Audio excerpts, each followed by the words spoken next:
pagis po dito. At sabihin natin si Hats.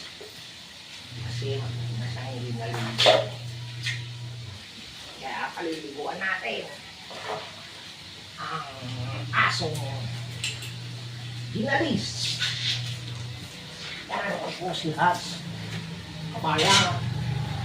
Ang asong mabait.